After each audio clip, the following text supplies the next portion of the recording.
La misa tiene historia.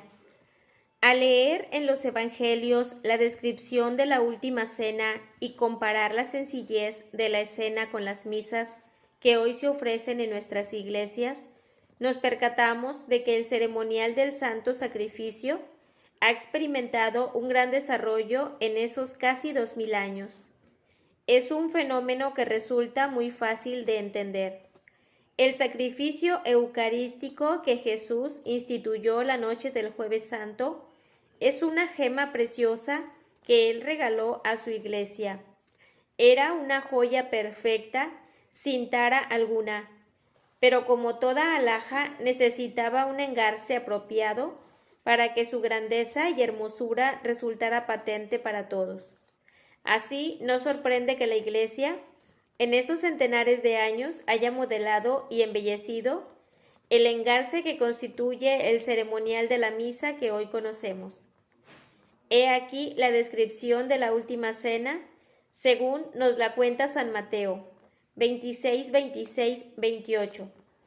Mientras comían, Jesús tomó pan, lo bendijo, lo partió, y dándoselo a sus discípulos, dijo: Tomad y comed, este es mi cuerpo. Y tomando un cáliz y dando gracias, se lo dio, diciendo: Bebed de él todos, que esta es mi sangre de la alianza, que será derramada por muchos para remisión de los pecados. Tenemos ya el santo sacrificio en esencia, en básica simplicidad, la consagración y la comunión. Además de estos elementos esenciales del sacrificio, hay otras circunstancias incidentales que nos interesan. Vemos que Jesús dio gracias. Las palabras de su oración de gracias no han sido recogidas por los evangelistas, pero esta acción de gracias está bien reflejada en el canon de las misas de hoy, y especialmente en el prefacio que le precede. Sabemos también por el Evangelio de San Juan 13, 4, 10, que Jesús precedió la última cena con el lavatorio de los pies de sus apóstoles, un rito simbólico de purificación que encuentra eco en el confiteor que encontramos al comienzo de la misa. Es también San Juan 13, 14, 17, quien nos transmite las hermosas palabras de Jesús a sus apóstoles en la última cena.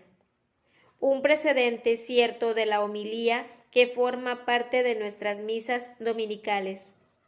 En cualquier caso, las primitivas comunidades cristianas, cuando se reunían para la fracción del pan, seguían muy de cerca el sencillo ceremonial de la última cena. Sin embargo, los primeros cristianos eran judíos, y al principio no se percataron de cuán completa debía ser la ruptura con la religión del Antiguo Testamento, abolida por Dios.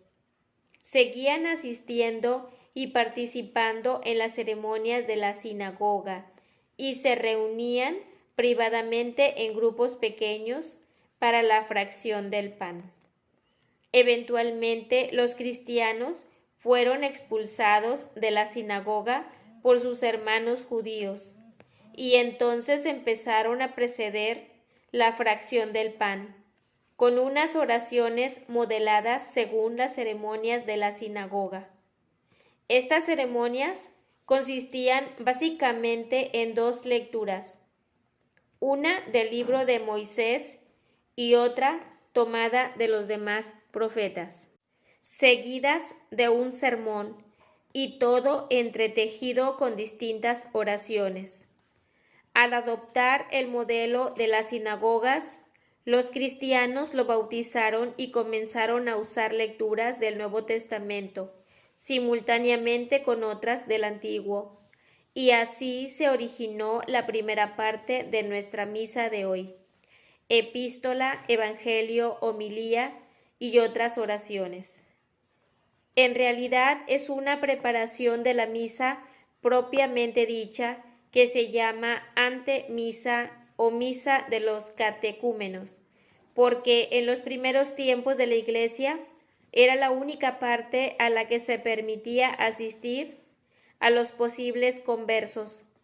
Hasta que no eran bautizados, no se les dejaba asistir a la misa entera. La elaboración de las ceremonias de la misa se desarrolló muy rápidamente. El esquema de la que celebramos hoy quedó prácticamente establecido en el año 150. Un escritor cristiano de aquel tiempo, San Justino Mártir, nos describe la misa que se ofrecía entonces. En el día cuyo nombre se toma del sol, los que moran en la ciudad y los del campo se reúnen, y entonces, mientras hay tiempo, se leen las memorias de los apóstoles, es decir, los evangelios, y los escritos de los profetas. Cuando las lecturas terminan, el presidente, es decir, el sacerdote, nos dirige un discurso, es decir, un sermón, en el que nos amonesta encarecidamente a que practiquemos las hermosas lecciones que acabamos de oír. Esta era la antemisa, la misa de los catecúmenos. San Justino nos describe a continuación la misa propiamente dicha. Entonces, pan y un cáliz con agua y vino se llevan al presidente de los hermanos, quien los recibe y ofrece alabanza al Padre de todos en nombre del Hijo y del Espíritu Santo.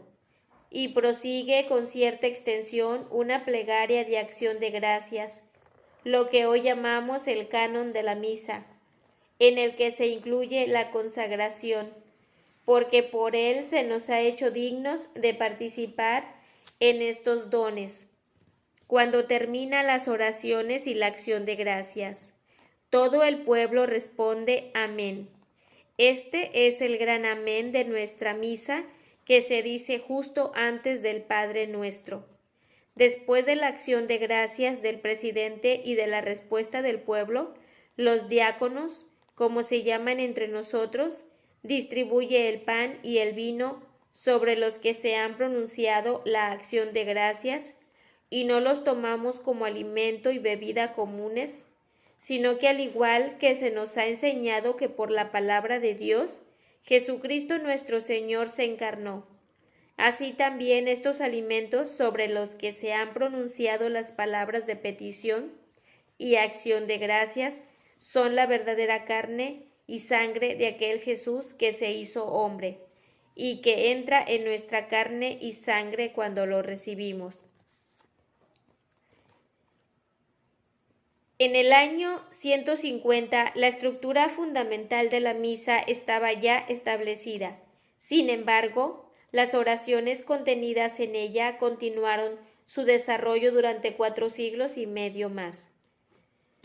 En tiempos del Papa San Gregorio Magno, que murió en el año 604, el desarrollo de la misa había prácticamente terminado. Durante el periodo que va de San Justino a San Gregorio, se añadió un elemento de oración al de instrucción que constituía la misa de los catecúmenos, parte preparatoria de la misa. En tiempos de San Justino había 2 lecturas, una del Viejo Testamento y otra de los Evangelios y el sermón. En los de San Gregorio, el introito, el Kyrie, el Gloria y la colecta se incluían en esta parte, junto con las lecturas y el sermón. Al comentar cada una de estas partes, seguiremos utilizando su nombre latino, porque nos es aún más familiar que su equivalente en lengua vulgar.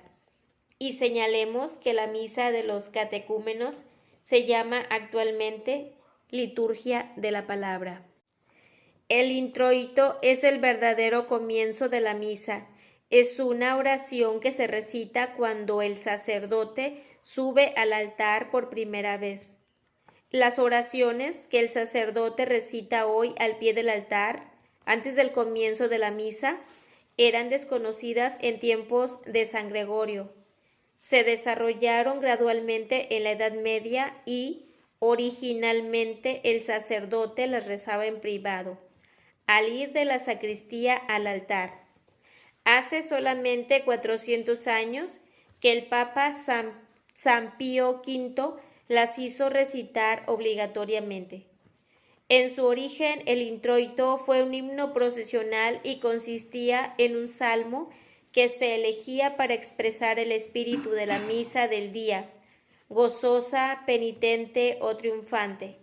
Se cantaba por el pueblo y el coro, mientras el celebrante y sus ayudantes salían de la sacristía, situada entonces cerca de la puerta de entrada de la iglesia, camino del altar. Podemos ver dónde el introito, derivado del latín introitus, que significa entrada, consiguió su nombre. Al principio era un salmo completo, pero en el siglo VIII estas procesiones solemnes de entrada cayeron poco a poco en desuso y el introito se hizo cada vez más corto, hasta que en la Edad Media quedó fijado en el mero incuado que tenemos hoy. Nuestro introito estaba formado por un verso introductorio llamado antífona y un verso del Salmo al que se añadía un Gloria al Padre. La procesión del introito es una de las 4 de que constaba la misa en tiempos remotos. Las otras 3 eran la procesión del Evangelio que atravesaba la iglesia hasta el gradus o grada en que el diácono cantaba el Evangelio. La procesión del ofertorio, en que algunos miembros de la congregación traían las ofrendas de pan y vino y otros dones al altar. La procesión de la comunión, en que la congregación en filas ordenadas se acercaba a recibir la comunión. En cada una de estas procesiones, el coro y el pueblo cantaban un salmo apropiado. Felizmente, 3 de estas procesiones, las del introito, ofertorio y comunión, han sido reinstauradas por la reciente renovación litúrgica. Sin embargo, todo lo que queda en los misales de los salmos originales es 1 o 2 versitos en cada procesión.